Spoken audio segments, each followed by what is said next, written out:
And on that note, let's discuss the 2022 outlook for the petroleum industry with Senior Manager, Oil, Gas and Power Group with Anderson, Nigeria, Temitope Kolade, joining us now. Following up on that conversation, good to speak with you, Kolade. Good morning. Good morning, Ini. Yeah, so, I mean, like you saw our reporter there, especially the request of 3 trillion naira to cover subsidy. Obviously, that is one of the biggest stories going on in the oil space. How does this affect your perspective when we're looking at the outlook of the petroleum industry for 2022?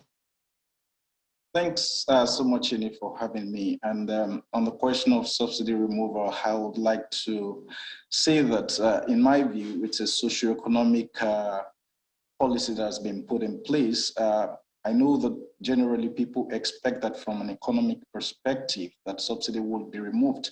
But if we look at it from a socioeconomic perspective, we know that that decision to leave it or remove it, it's indeed going to impact very many people. And we talk about energy poverty, really. The question is, as we think of implementing a fully deregulated downstream sector, we also need to think about how it's going to impact the populace. And that's why the government is taking that decision. I'd like to also mention that indeed, in very many other countries of the world, we have subsidy being implemented one way or the other. Maybe it's not with respect to energy, maybe it's with respect to health, maybe it's with respect to food. So subsidy is not a strange talk indeed. And I think that the government has deemed it fit that that's the best line to toe, especially at this time. And I think it's a fair one. Well, how does it affect the outlook for the year when you look at the industry? Because a lot of people had built expectations for 2022 on the PIA. So apparently, this brings some changes to some of those expectations and forecasts. Yes, indeed. And that's why we need to conceptualize what exactly is happening with the introduction of the PIA. So the PIA is an omnibus bill that impacts both the upstream sector, the midstream, as well as the downstream. To a very large extent, the issue of subsidy has to do with the downstream sector. I know, as a matter of fact, that the Minister of Petroleum has also mentioned the proposal of suspending the implementation of the PIA, but a critical look at the provisions of the PIA as it were today gives us reasons to also think that there is a provision, a savings provision that allows for a phased implementation of the PIA in itself, such that we could have implementation going on for the upstream sector, while the downstream sector would then be phased in line with the subsidy. Right. If you look at Section 205 of the PIA today, it talks about the fact that there should be a free market operation with respect to price of petroleum products. But there is also a proviso that says that there could be a regulation where we see that there is a monopoly of the supply of that product. And that's more like what we still have today. NNPC is a sole importer as we see it today. So it means that it already took that into consideration. However, I'm not going to just predict what's going to happen, because the Minister of Petroleum has already mentioned that he's sending a proposal to the National Assembly. And my expectation is that the National Assembly will take a very critical look at the request and say that indeed, are we going to suspend the entire implementation of the PIA, or is just going to be a phased implementation of the PIA, considering that we can then have a situation where, I mean, with respect to the deregulation of price, of petroleum price, we still have it considering the current situation of things in terms of the socio-economic situation of the people in Nigeria, and ensure that every other thing goes right. Importantly, because of investment, how it impacts investment. When the PIA came on board, everybody was happy that we have some certainty with respect to the operations within that sector. So indeed, I think that the way to go is a phased implementation of that PIA to ensure that we encourage investment indeed and give certainty to people already planning with respect to the passage of the PIA. Yeah, but you know, when you talk about certainty alongside the phased implementation of that, a lot of people would say that they can't go together because nobody actually saw this coming. Nobody saw a postponement or the extension of the subsidy regime. Everybody just thought that we have the PIA by February, we're going to start. And, so it seems those two words actually cannot go together. Well, indeed, if you look at it again, yes, the implementation of PIA is meant to commence immediately, but we'll look at the impact of all the reality, right? We still import as at today.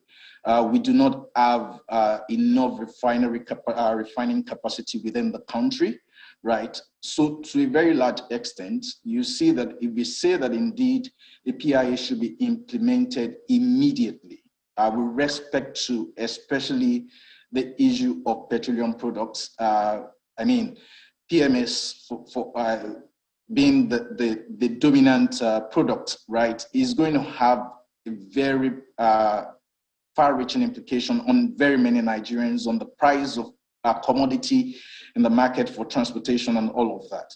So yes, indeed, people didn't see it coming, but I believe also that a couple of investors had it, in mind that it may not exactly be a straightforward implementation when it comes to the downstream. I'm not taking away from the fact that we have a Dangote refinery, for instance, that is also a private business, right? And the expectation is that if we're going to have that one happening in Nigeria, right, we then need a situation where it's also a free market. I mean, you can produce in Nigeria, and of course, and the expectation is that in all of this, there is a PI implementation committee, right? The expectation is that the investments, the investors will sit down with the government indeed, and sit down with the committee. The Dangote Refinery Group, for instance, would have some membership on that to ensure that everything is put into proper perspective and we don't have something that makes the country worse off in the long run, because we understand the importance of the Dangote Refinery to the economy of Nigeria and, of course, to the petroleum sector in general. So indeed, I think that is a consultative approach that would help us achieve what we need to ensure that we don't have something that impacts the people so negatively. And of course, the investors are also protected with their investments. Yeah, well, everyone seems to agree that, the subsidy will have to go one way or the other. But of course, it is what do we put around, or what do we place, what preparations do we have before the subsidy goes? And of course, you've mentioned Dangote, which is one of the hints that the federal government has also been talking about. But the other one is our own, as in the government's, the public refinery. Presently, the members of the House of Reps have just set up a committee to find out the capacity of the refinery. So we have Port Harcourt refinery being rehabilitated. We have other two ones that are supposed to get attention very soon. But it seems we still do not know their capacity. And then more worrying is that there's no certainty as to the rate of consumption of this product. So if we do not have these figures, then where do we work from? Well, where do we work from? We work from what we have. I mean, we can create things that do not exist. And of course, the rehabilitation of those refineries have experienced some setbacks. Of course, the expectation, however, is that with the renewed focus from the current government, we would have that moving very fast in the current year, especially in light of the implementation of the PIA that everyone looks forward to. And not forgetting the fact that there is also modular refineries that we have a classical case of the Walter Smith one that is working already, and we have others that are to be commissioned soon. So again, it's not going to happen suddenly. We expect that there will be much participation from the private sector through the modular refineries, of course, through the Dangote one. The government refineries, of course, under rehabilitation, we can only hope indeed that very soon we'll have those ones fully rehabilitated and we'll be able to say for a certain this is how much can be produced from that. But if you look at the fact that the Dangote refinery, for instance, will be giving us or will be consuming about 650,000 barrels per day of crude, we see that it's a huge capacity already, and it's going to take a whole chunk with respect to the consumption requirement within the country. I think that by the time we have the rehabilitation of the government's own refineries completed, they will be incremental, and they will just help add to the success that we would see from those of the Dangote and other modular refineries that are coming on board. So one of the prizes that, according to one of the spokesperson from the presidency, that the country will have to pay for sustenance of subsidy would be more borrowings. And of course, we've been talking about the debt stock of the country for a while now. So how for you does this affect growth? IMF has reduced global growth, even though Nigeria has been retained at 2.7%. How for you does this, and then the good news in the oil space, yesterday we saw Brent hitting $90, even though it has tapered a bit this morning.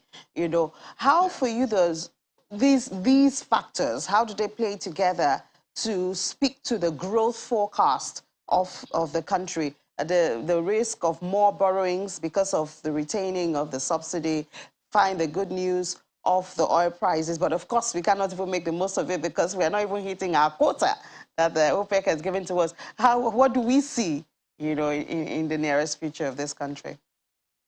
Yes, indeed, we have multifaceted problem. And then when you talk about debt, debt is inevitable.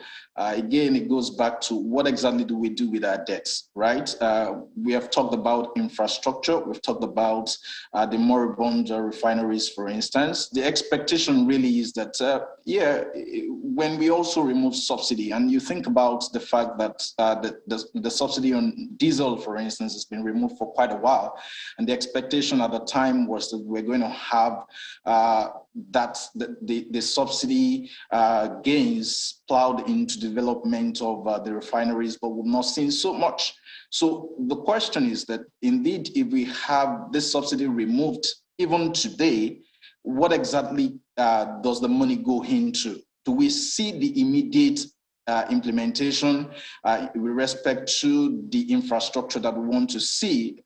And until we have those infrastructure, the growth can only be at a particular rate. We also have issues with human capacity aside from the infrastructure. But very importantly, if we have the infrastructure in place, especially in the oil sector, the road, the transportation, and all of that, I believe that the growth will be fine.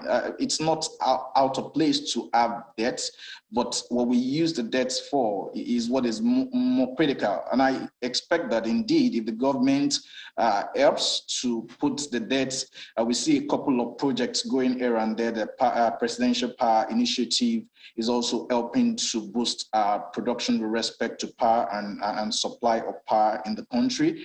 And if all of these infrastructure are put in place, I believe that in no time at all we'll have the growth taking a very good turn, especially with us, notwithstanding the fact that, of course, we have to borrow to do that. But the borrowings will then begin to yield some great results if we have them put in the right place. All right. Thank you so much, Emitope Kolade, Senior Manager, Oil, Gas and Power Group at Anderson, Nigeria. Thank you so much for sharing your thoughts with us, and enjoy the rest of your day. Thanks, Ine. You too. Have a great day.